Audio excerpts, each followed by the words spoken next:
So today the job is to make some custom bracing angle brackets for the table.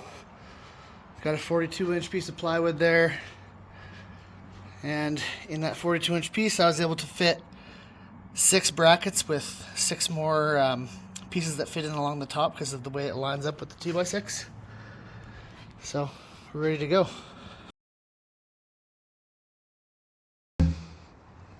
First test cut, looks pretty good.